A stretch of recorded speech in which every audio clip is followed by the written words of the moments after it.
I'm seeing a few more people hop on. Thank y'all for joining us today. It's 11 o'clock on the dot, so I'm going to start to get us all ready. And so I hope you have a cup of coffee or some water, maybe your lunch. You're going to have an early lunch with us today as we learn some awesome cybersecurity information from Travis.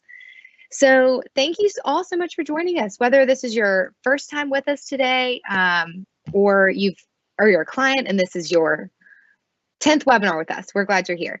I'm Ellie Snyder, the Director of Marketing Automation here at Enable. And today we are going to be going over a topic that is very important. Not only has it been important for years, but definitely in 2021. So we're going to be covering some of the things three critical things that you must be doing to protect your church. And I'm so excited for Travis to go over these things. Travis is our Director of Technology here at Enable, and you've heard him teach to us before. So hopefully today is like, having a meeting with a friend. So Travis, I'm excited to learn something today. And without further ado, I will just let you kick it off and we're ready to learn. So Travis. Awesome. Well, thanks so much, Ellie, and thanks so much, everybody, for attending.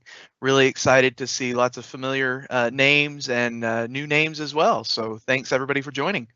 So today, as Ellie said, we're talking about cybersecurity, and specifically, we're trying to tackle this from a how do we simplify this standpoint, because even just the word cybersecurity is a little overwhelming, and even the word is kind of intimidating, just to be honest. But it really is a big deal. It really is something that you need to care about and that you need to be working on. No matter what your role is at your church, you need to care about cybersecurity. So my goal today is that you walk away from this going, okay, that's not so scary. That is something I can do. There are things that I as an individual can do to improve cybersecurity at my church. And if you're a leader or an IT person at your church, there's a lot more that you can do to help your organization improve your cybersecurity posture. And so that's our goal today. So there's lots of different attack vectors. There's lots of different people with recommendations. There's lots of different tools you can have that tell you they're going to improve your cybersecurity. There's lots of opinions and there's lots of perspectives. And today you're going to get to hear ours. Hopefully you find that helpful. But again, we're trying to present it from a how do we simplify this standpoint to help you understand it and feel more comfortable with it. Here's the goal. You got to start small. Don't think that you're going to solve all the problems day one. That's okay. You start small, you improve from there. Something is better than nothing. And it may be an age-old cliche, but if you haven't heard it before, here you go. How do you eat an elephant? You eat an elephant one bite at a time. That's how you eat an elephant. And so we're going to tackle cybersecurity in the same way. We're going to start with three very simple things today, and we're going to talk about some more that you can work toward in the future. So our goal today is specific, actionable, free and or cheap things that you can start doing today to improve cybersecurity for your church. So that's the big sell. Let's get started, right? Number one, what is the number one thing that you can do? The number one thing you can do is train your staff. As an individual at your church, get trained yourself. Become knowledgeable about cybersecurity. And if you're in leadership, or especially in the IT leadership area, you need to work toward training your staff, because here's the truth. Your users are your best defense against the cybersecurity threats faced by your church today. Your users are also your worst vulnerability. They are the target. Yes, your technology is targeted, but your users really are being targeted. And so they need to know what to watch out for, what to avoid, how to protect themselves and your organization. And so you will see and hear lots of different ways that you can do training. There are online platforms that you can subscribe to that will provide training materials. There are online training programs that you can pay for or look into. I will tell you, in our experience, we have struggled with churches to find an online kind of pre-packaged solution that really resonates with church staff. What we have found in our experience, the best cybersecurity or technology training for church staff really is a classroom style workshop led by someone on your staff or led by someone that's third party like Enable coming in to teach your team about cybersecurity and making it very interactive and very simple for folks to understand and to comprehend. So some specific things that you want to cover in your training with your staff. You want to cover the 90-10 rule. And if you don't know what that is, I'm about to tell you. The 90-10 rule says this, and this is not something we created, okay? You can look this up. The 90-10 rule says 90% of your security measures rely on your users doing the right thing or not doing the wrong thing.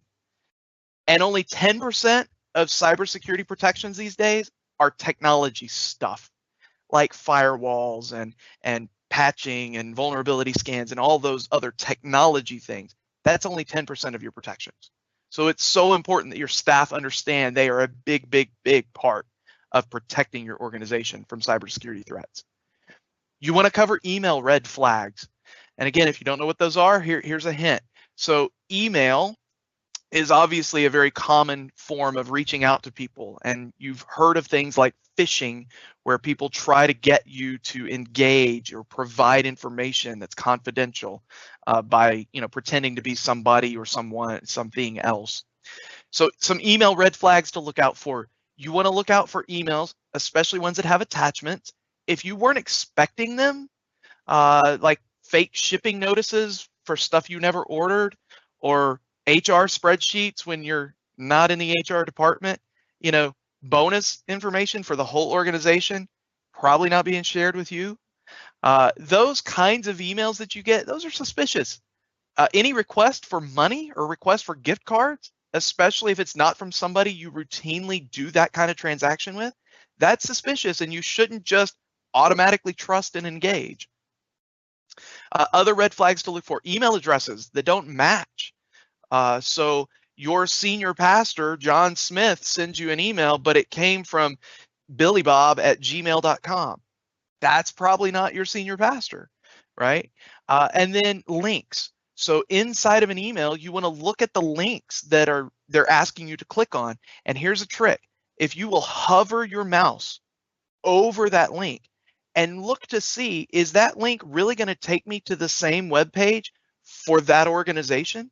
Or does the link say it's a tracking number, but when you hover over it, it goes to Bob's phishing website, xyz.com? Well, you probably don't want to click on that link.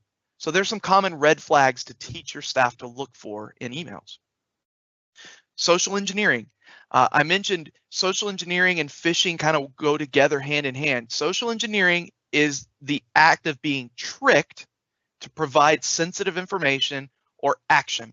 So they're asking you to give away passwords or other confidential information, or they're asking you to transfer money to a bank account, some action or something like that. They're trying to coerce you by seeming friendly or acting like somebody you know. Teach your staff what that is and how to look out for it.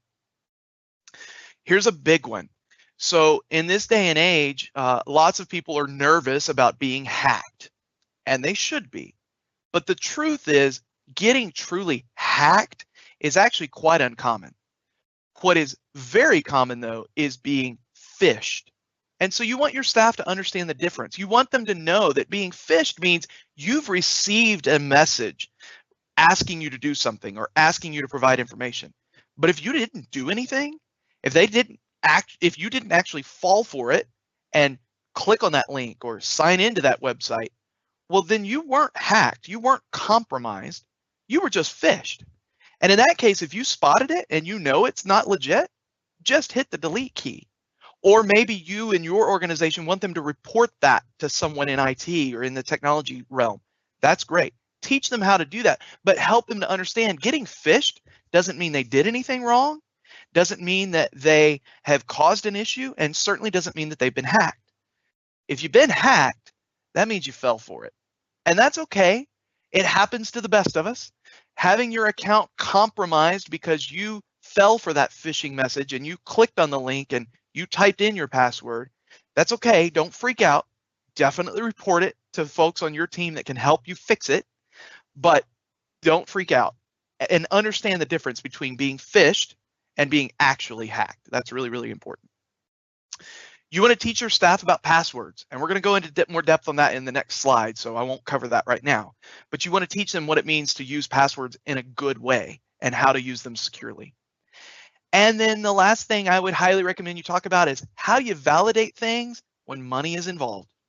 So that can be wire transfers, that can be gift card requests.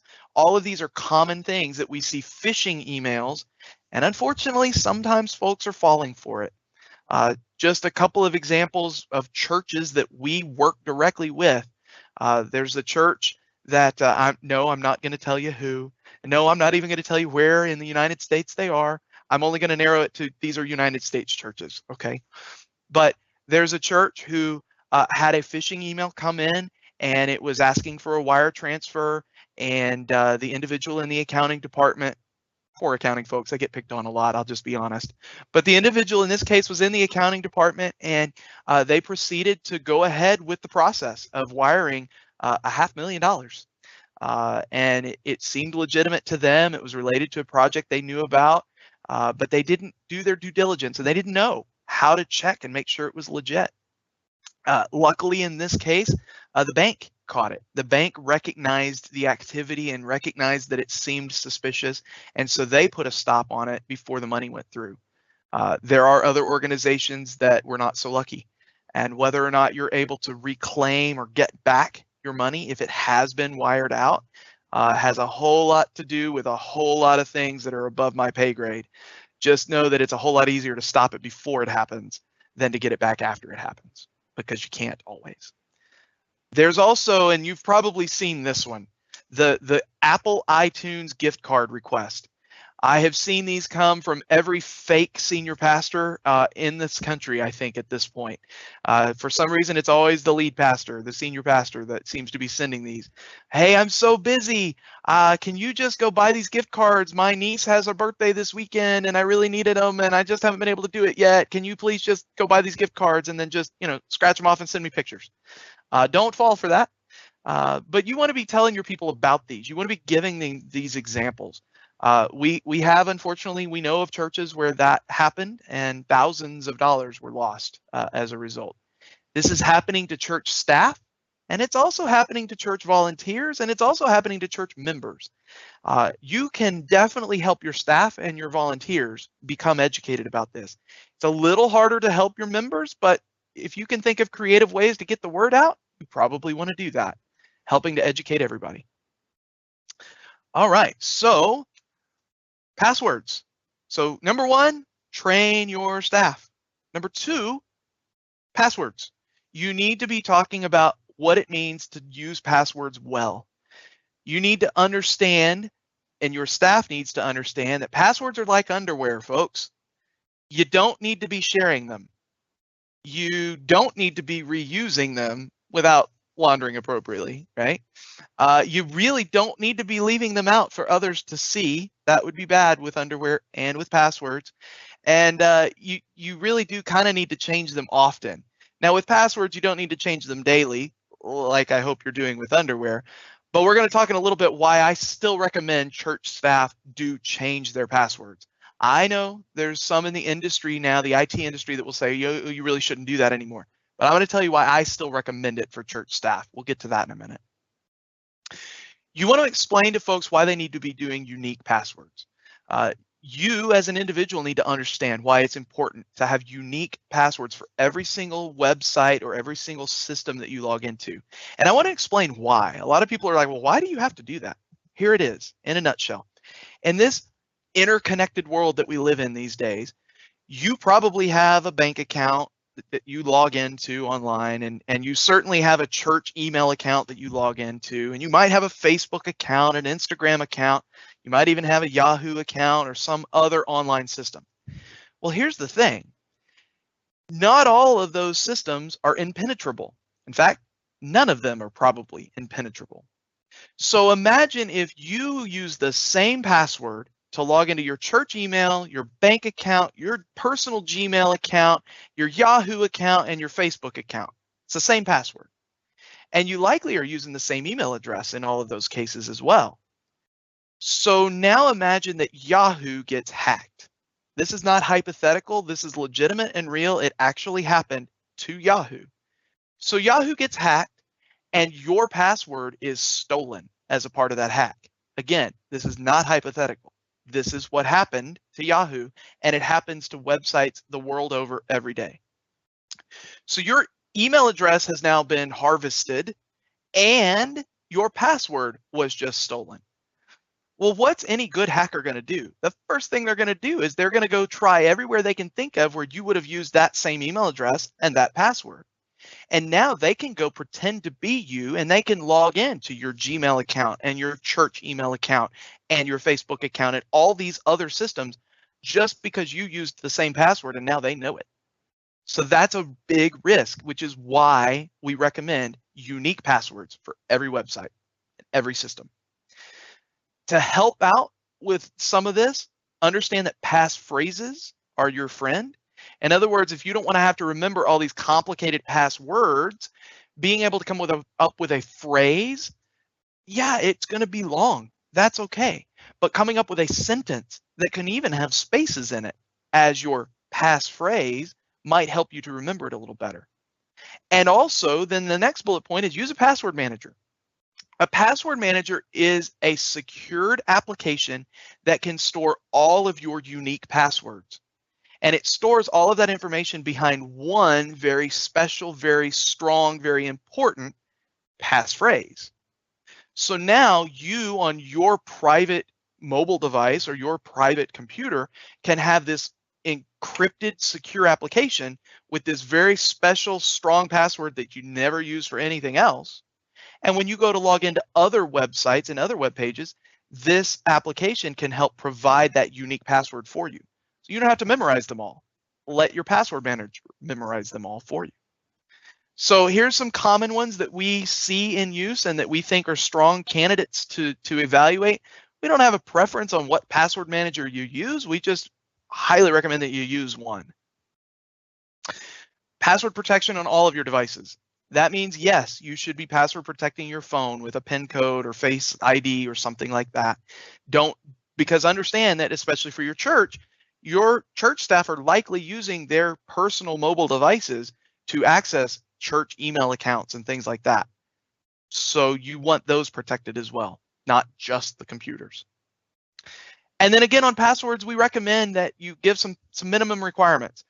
You want complexity, meaning don't just make it all lowercase letters or all uppercase letters, but do a mixture of uppercase and lowercase and numbers and symbols. And the more complex it is, the harder it is for hackers to guess and the harder it is for computers to guess. And we're going to talk about that in a minute and why that's important. At least 12 characters in length. The longer your password, the better protected you are. The harder it is for automation or manual human hackers to guess and hack into your account. So the longer the better. We recommend a minimum of 12 characters. You'll see why here in a minute. And then the expiration thing again. I told you I'd bring this back up. So we recommend you have passwords expire, meaning that you change your password at least once a year. I really like twice a year for church staff. Some of that's based on just traditional church calendar schedule cycles that I think twice a year makes a lot of sense. But here's why.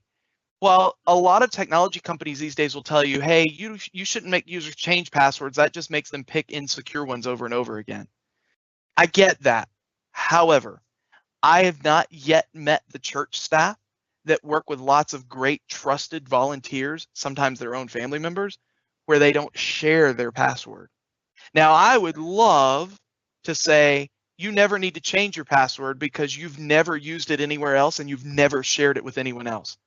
But I don't think we're there yet with most church staff and cultures. So I still recommend you expire them and make them change them. And here on this next slide, I just want to show you, this is why we recommend those long passwords. This is if a hacker was going to brute force or guess at your password, they're not doing this manually anymore. They're using computer algorithms to do it. And you can kind of see that if your password is shorter, 4, 5, 6 characters, even if you have some mixed case and things going on, it's trivial for a computer to cycle through all the options and figure out your password very quickly. But you notice when you start getting into 12 characters and you make it mixed case and you start adding that other complexity, look how much harder it becomes for computers to guess your password. So this is why we recommend longer passwords. All right. So number 1, train your staff. Number 2, good passwords. And number 3, multi-factor authentication. Now this one can sound scary, and you've heard lots of horror stories about how hard it is, but I'm here to tell you it's not that bad. It's not that hard. You can totally do it. Every single person in your organization can do it. And here's why I'm so confident in that. If you use online banking or you log into your insurance company website, I guarantee you have already been dealing with multi-factor authentication.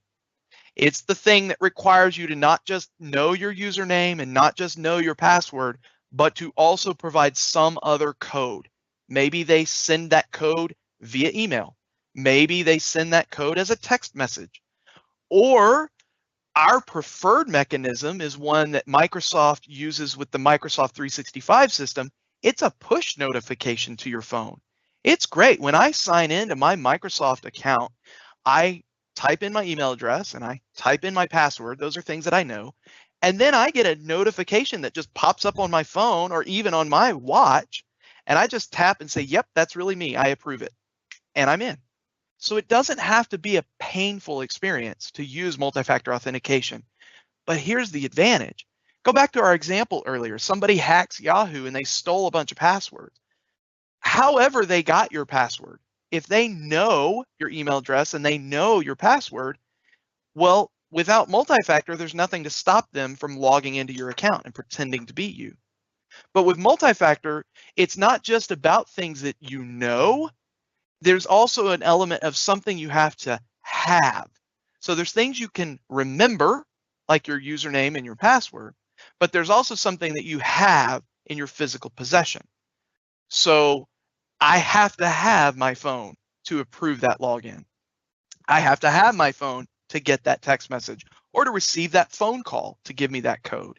So it adds a layer of protection. So even if someone in some other country were to try to log in as me because they knew my username and my password, they wouldn't be able to because I'm going to then on my phone get a prompt saying, are you trying to log in? I'm going to go, nope, not me. Deny it. Don't let it happen. This is how multi-factor helps you. It's about more than just things you know. It's also combining things that you have or something that you are. Some multi-factor systems, if you've used an iPhone anytime in the last, I don't know, 5 years or so, they've had fingerprint, right, as a validation mechanism, or Face ID as a validation mechanism. Most newer Android devices support this as well. Even some computers support this as well.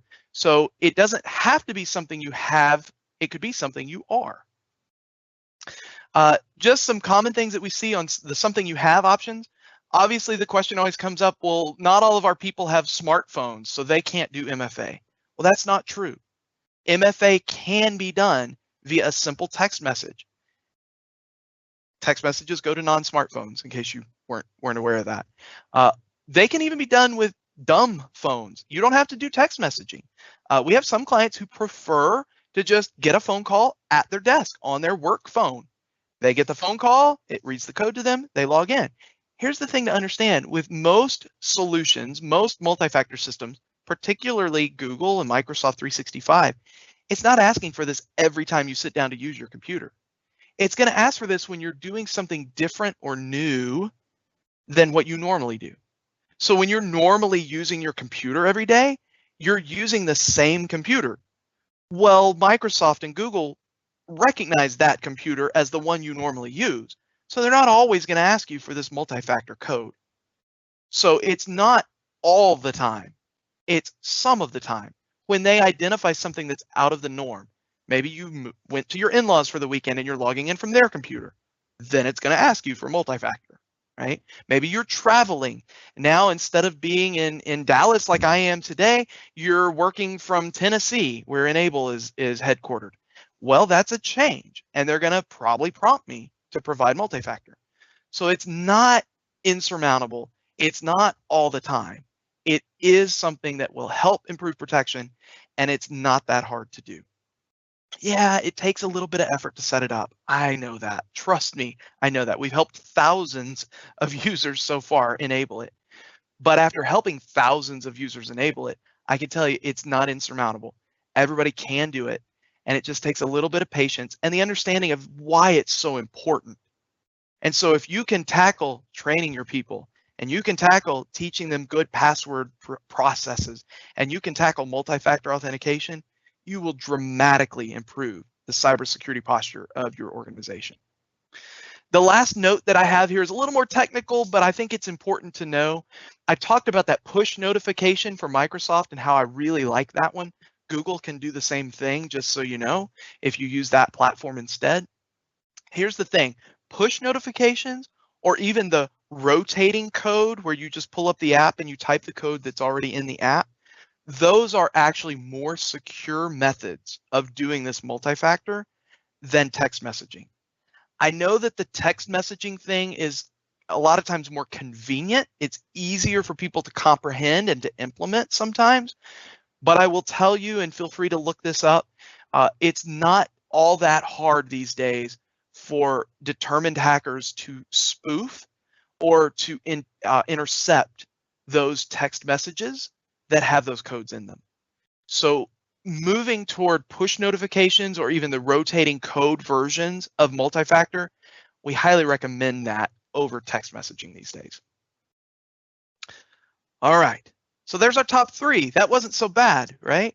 Now, I'm going to cover some more stuff, but I don't want anybody to freak out, and I don't want anybody leaving just yet. You're like, hey, that 3 was enough for me. Geeky things lie ahead, okay? I'm going to get into some more technical stuff, but here's the deal. I'm going to attempt to explain it in a way that is easy to understand for everybody. So you don't have to be the IT gal or guy in order to understand what I'm about to talk about. But I do think it's important that you know there are other protection mechanisms available. Do those top 3 for sure. Like, those are non-negotiables. But understand that there's more you can be and probably should be looking at doing. Some of these you may already do, which is phenomenal. Some of these, it may be the first time you've heard about it. You should go ask more questions of your IT staff or of someone like Enable who would love to help you understand it better and whether or not some of these things are a fit in your organization. So with that said, here we go. Email filtering. So everybody these days knows what spam is, and you have a spam filter of some kind. But we talked earlier about phishing emails, and those are different than spam. They really tend to be pretty targeted and pretty intentional. So they're not bulk mail like spam, which means that a lot of spam filters these days don't block them. But there are filters that you can add that focus on helping to improve filtering of phishing messages. One of them we highly recommend is Iron Scales. If you're interested in that, we'd love to have a conversation with you about it. But there are others. Microsoft has some layered additional features you can add. Google does as well. My advice is look at adding more than just spam filtering. Look at adding a filter that will help protect against phishing. They're very, very powerful these days, and they work really well. A couple other things I skipped over my first 2 bullet points, so I'm going to go back to those. Don't just run with the defaults. These days, you want to be tuning and tweaking your spam filtering and your anti-phishing filtering. Just know that there are what we affectionately refer to as nerd knobs available to help you tweak how they function, and I recommend that you do that. Have someone with your IT team or your advisor, IT advisor, help you to tune it a little bit to make it more effective for your organization. And then this is really geeky, and I'm not going to go into the details, but you should talk to your IT people and make sure that you guys have properly implemented SPF with hard fail, as well as DKIM and DMARC. These are additional capabilities at that technology layer to help improve the reputation and reliability of your email delivery. All right. System protections. So we have protections that protect our individual workstations and servers, and then we have protections that protect us at a network layer. So first, we're going to talk about some system protections. The best thing you can do, stay on top of patching and updates. Constantly, you're hearing these days about vulnerabilities or bugs that exist in software. Well, the vendors care deeply about securing their stuff. Their reputation is on the line. And so they are always providing patches and updates. Microsoft kind of famously has a Patch Tuesday cycle where every month on the second Tuesday of the month, they're publishing things. Now, Microsoft has even more than that these days, but lots of vendors have adopted the Patch Tuesday schedule, and lots of vendors kind of do their own thing. Whatever your vendors are doing, you need to know that you're on top of it. You need to know that the patches that are coming out are getting installed on your servers for sure, on your workstations for sure, and all your other gear, your firewalls, your switches, all the other components in your IT environment. You really want to be patching them. If you're not, you're just leaving the door wide open. So don't ignore it. Make sure that you're doing it and that you can report on it and know where it's working and when it's not. And I have a bullet point here that says, hey, if you can't patch it, isolate it.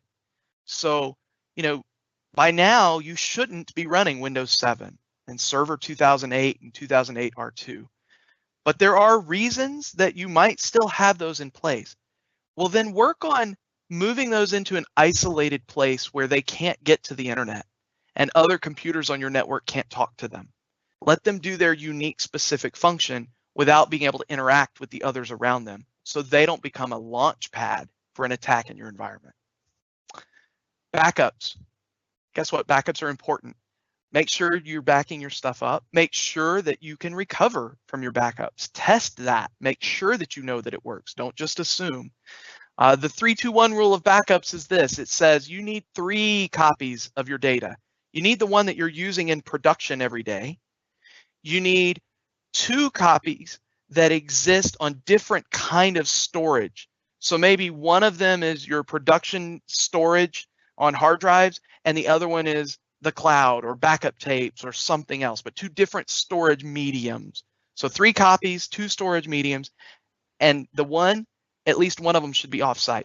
So don't keep all your backups in the server room at your location. Well, that doesn't do you any good if a tornado or a fire or water damages that area. So 3-2-1, 3 copies, 2 storage medium, at least one is offsite. We recommend full image backups. So don't just back up your data, but back up the entire server, including the operating system, so that if you have a failure, you can more quickly restore everything. And then we always get asked the question, well, what about our cloud data? And Abel, you've said, put everything in Microsoft Teams and Microsoft Platform or in the Google Workspace platform. Use the cloud. Yes, we have. Well, should you back that data up? Maybe is the answer. Yes, Microsoft and Google are protecting that data. They're not doing traditional backups in the sense that you would think of them, allowing you to recover to a point in time in the past. There are solutions that will back up your cloud data, and you should have a conversation about whether that is something you should do or not. You need to discuss that with your IT team or with your support vendor or with Enable or something like that. And then encryption at the local workstation level. Look, in this day and age, most church staff are being equipped with mobile devices, laptops primarily, because COVID, but even pre-COVID. Well, you want to know that if that laptop were lost or stolen, that data is still protected and inaccessible, right? Back to importance of password protection, strong passwords, but also of the physical device itself. So using BitLocker to literally encrypt the data that sits on the laptop. With Windows, BitLocker is included, so you should totally use it. It's very easy to implement and free. And with Mac OS, they have something called File Vault. It's very similar. They don't work exactly the same way, and so File Vault is a little more challenging to implement, but it's totally manageable with a management platform that's designed for that. So we recommend using those. Some more system protections just that you might have heard of or be familiar with. Advanced endpoint detection. So you've heard for years, use antivirus, and you really should, but endpoint detection and response, or EDR, or advanced endpoint protection, these are things that you might have heard of these days. They go a step further. It's not just about antivirus blocking known threats. It's actually behavior pattern monitoring, that looks for unknown threats, but activity that doesn't seem normal, and giving you the ability to detect that and maybe respond to that. There are software solutions for this. There are managed options for this that will include human monitoring that can help engage when those things are detected to figure out if they really are something to deal with or not.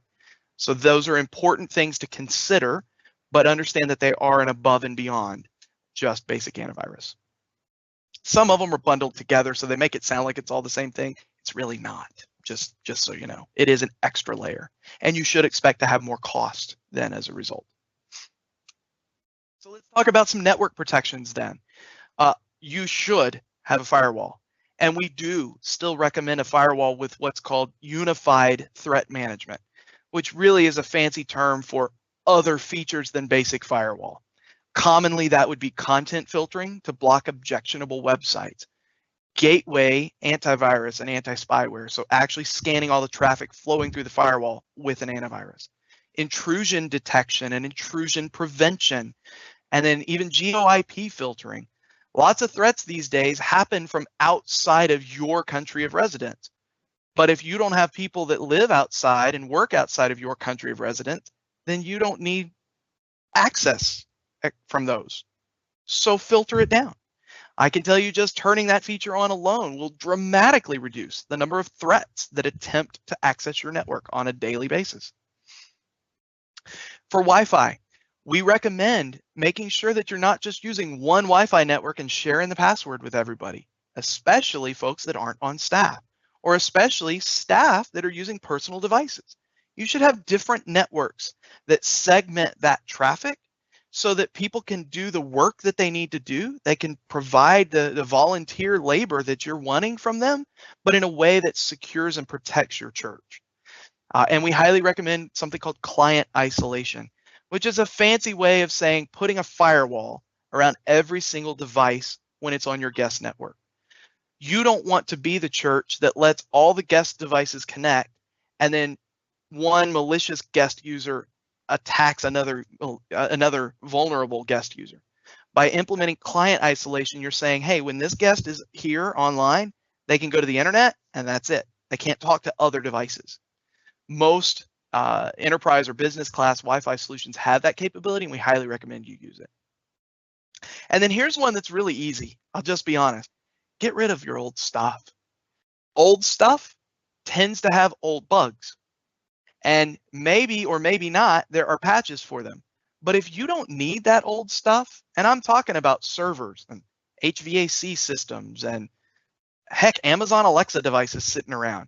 If you don't need the old gear, get it turned off and get it off your network. Unplug it, remove it, recycle it. Anything you can do to reduce the amount of equipment that you need to protect, you are improving your cybersecurity. You're reducing your attack surface, right? How vulnerable and open are you?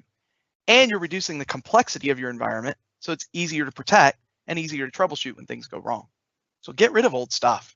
I see churches far too often just keep it around because nobody wanted to kind of figure out if we were using it anymore. Well, spend the time to figure that out and get rid of it. That really will help you improve cybersecurity. Microsoft 365, if you're using that platform, there are some specific things here that you should look into doing.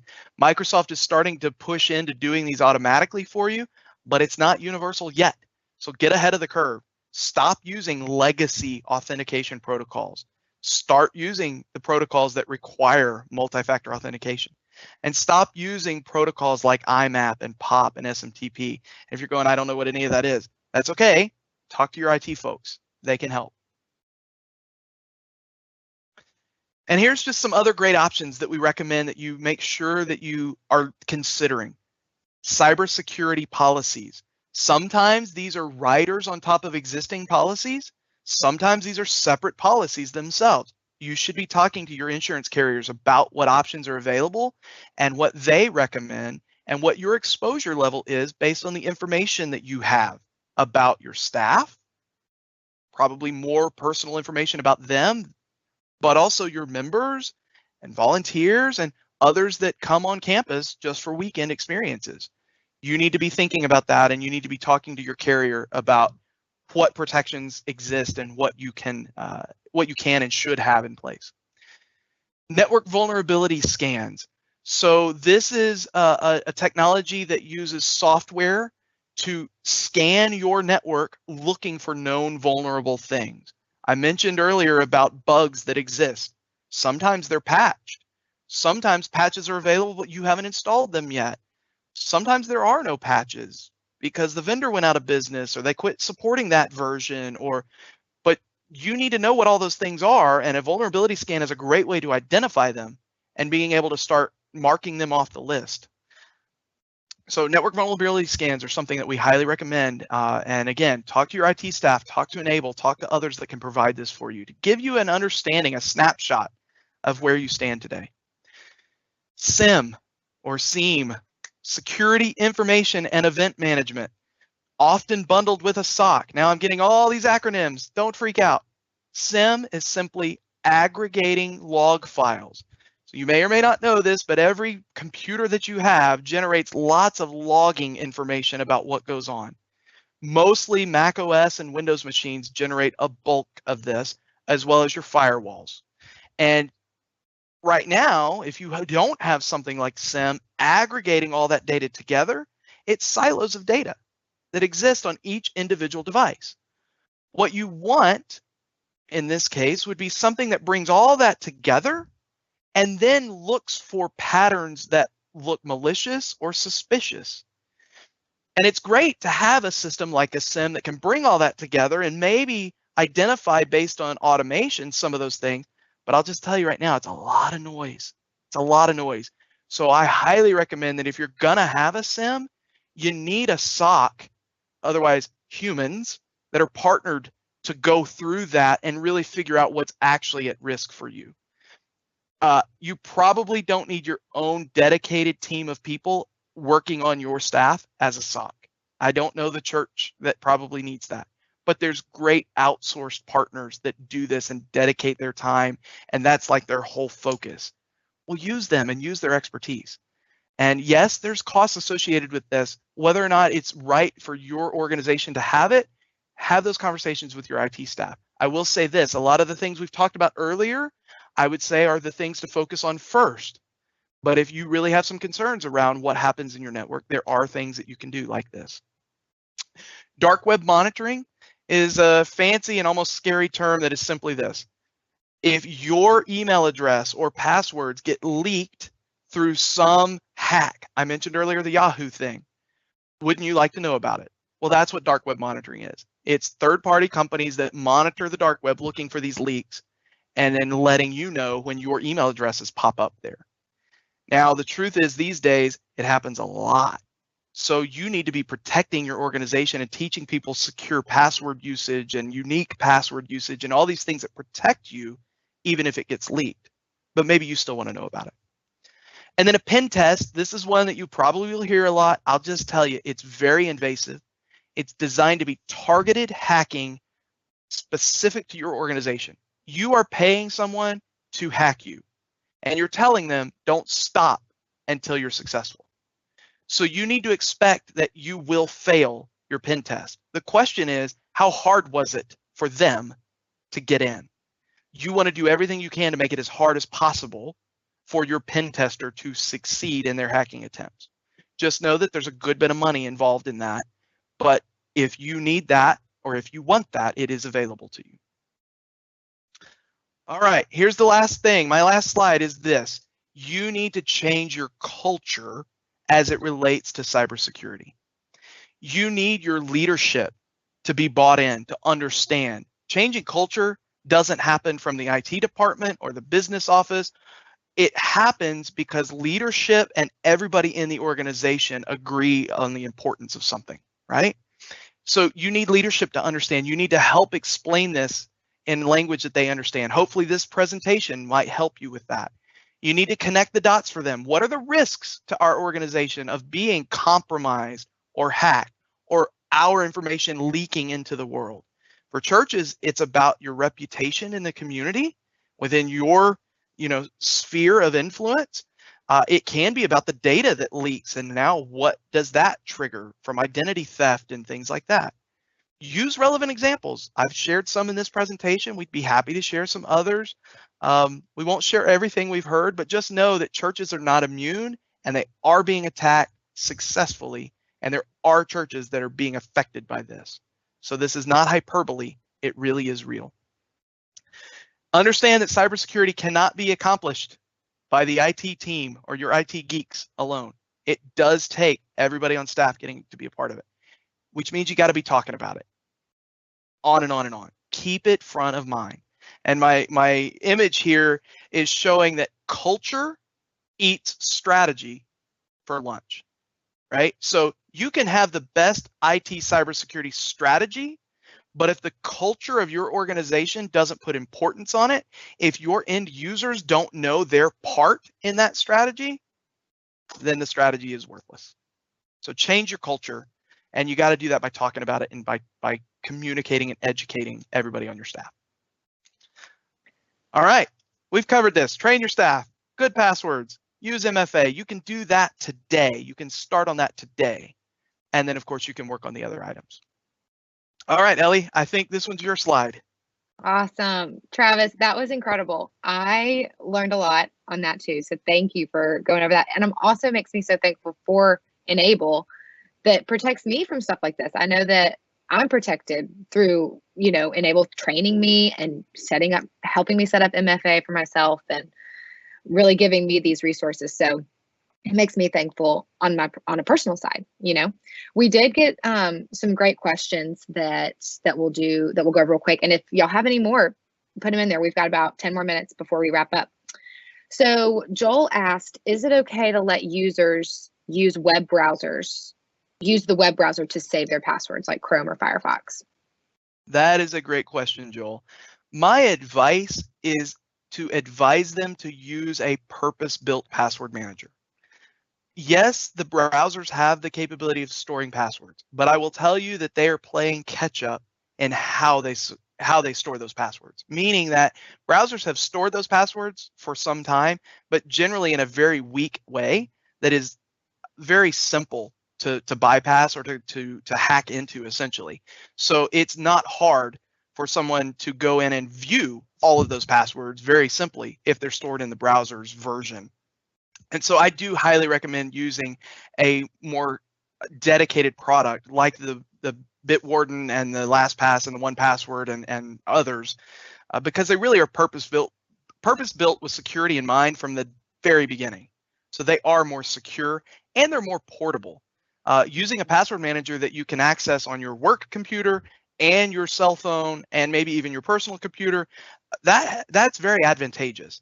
And the browser-based ones don't tend to work so well that way. Some of them synchronize, but again, you're kind of synchronizing in a less secure manner. So we don't recommend it. Yeah, definitely.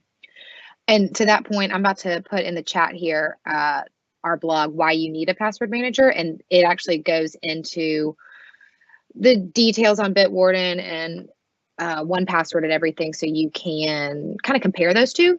Then it gets into my next question, Travis. There are both professional or business and personal accounts with these password managers. So is this something that I need to personally set up, or should my church do this for me as a team account?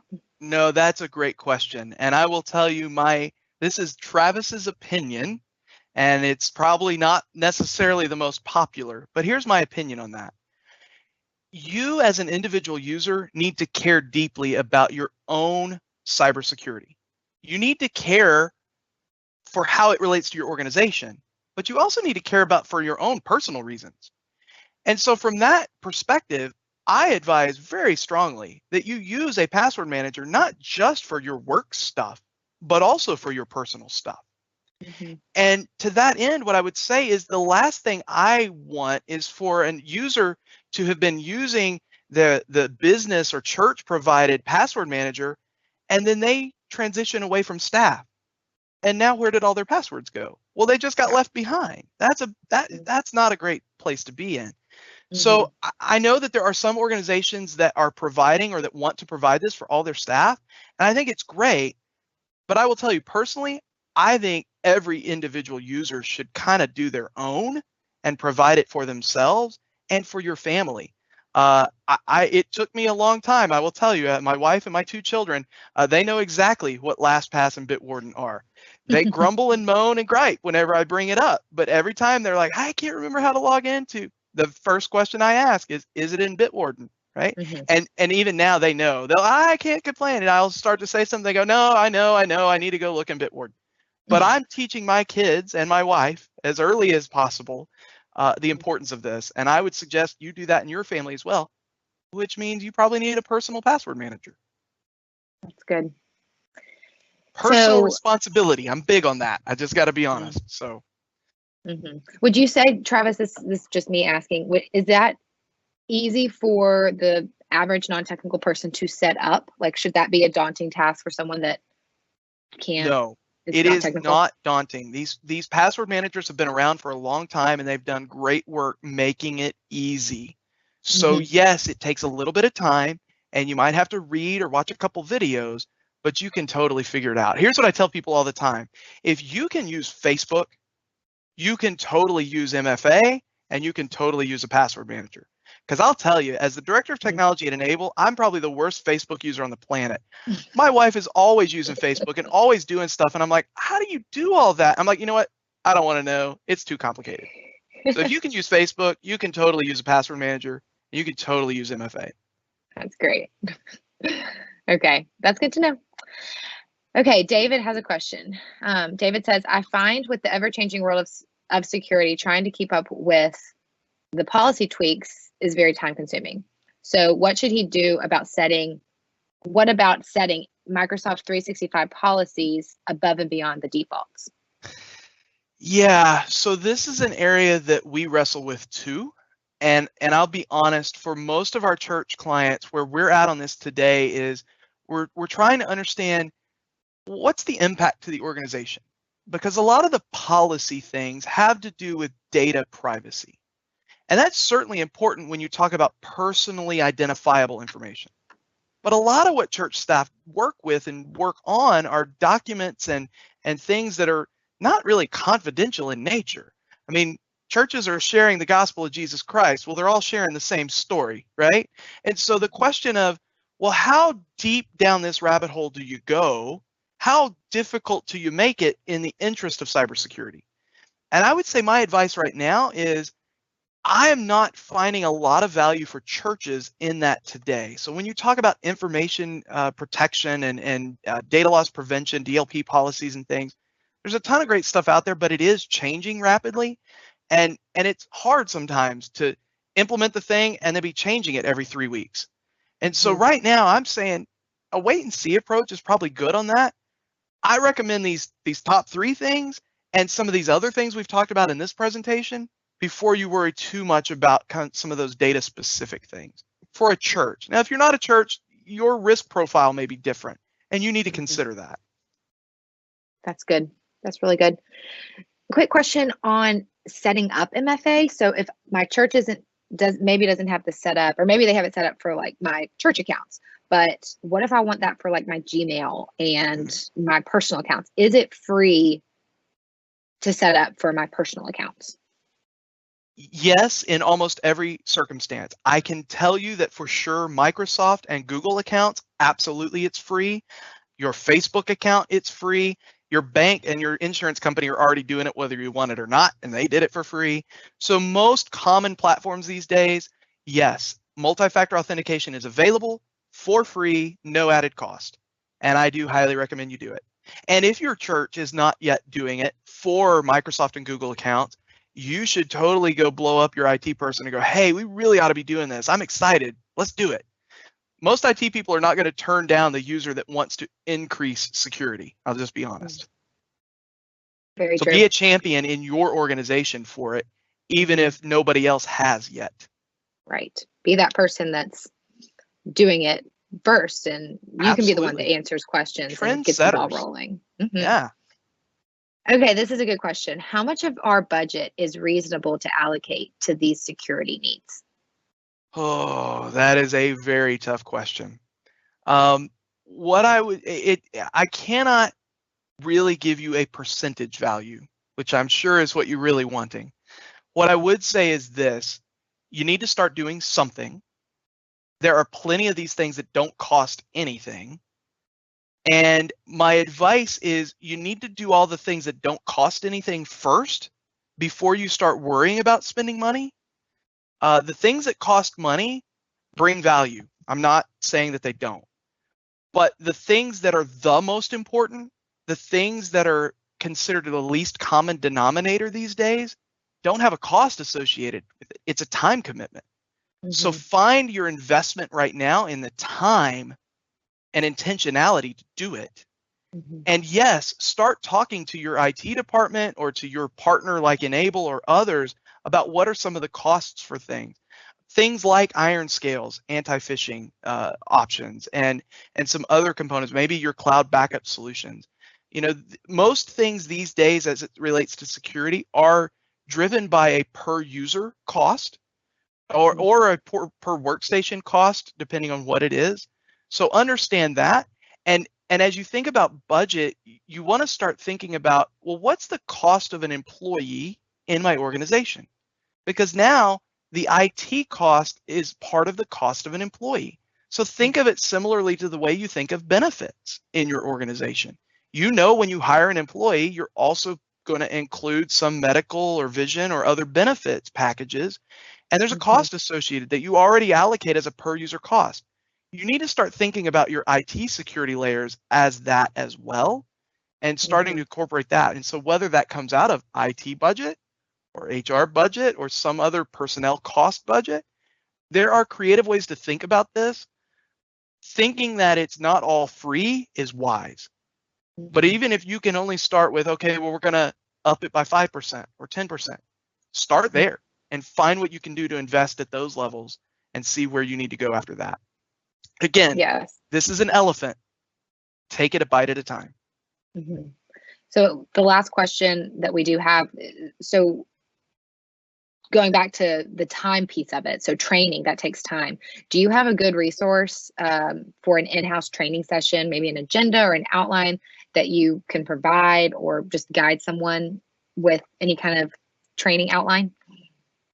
So that is a question that puts me a bit on the spot, and I'll just be honest on why. Enable, as an organization, has developed training content and material that we have used internally with our staff, but also that we have used with our clients. And for some of our ongoing clients, that's a service and a solution that we include as a part of our ongoing support with them. For others, we've done it as a paid engagement, as a one-time event or something like that. So we have talked about, hey, is there some free resource that we can give away? Or is this a resource that people want to buy from us, to buy the outline or the agenda? I would advise or encourage folks, info@enable.email, if you have some thoughts on that. We love giving away where we can. All the content in this webinar, we're giving it away because we care. Whether or not we can give away all the things we've produced that some of our clients have invested in helping us create, that gets a little trickier for us. But if you were interested maybe in purchasing some things like that, either us doing it with or for you, or us just providing the material, let us know. info@enable.email. We want to provide helpful things. And if you can help us figure out how to do it well, we'd greatly appreciate that. Totally agree. So thank you for that question. I couldn't agree more. And I know the heart of Enable wants to provide whatever we can for you guys so that you can protect your church to the best of your ability. But it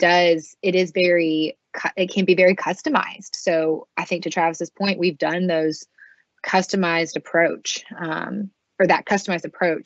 to train your specific church. So I agree. If you have more thoughts on that, please email us. Yes, please do. We're out of time, but Travis, I just wanted to say thank you for just sharing your knowledge today and being a resource for me as well. I always learn something on these webinars as a non-technical person on the Enable team. And so if you do have any questions, feel free to email us at info@enable.email, and we will respond to you. And check out our blog. I posted one blog on there, but feel free to check out our other resources that we have, and we will keep y'all updated with our next webinar and whenever we have it. So be on the lookout for that. And thank y'all for joining us today. Thanks again, Travis. Thanks, Ellie. Thanks, All everybody. right. See ya. Bye.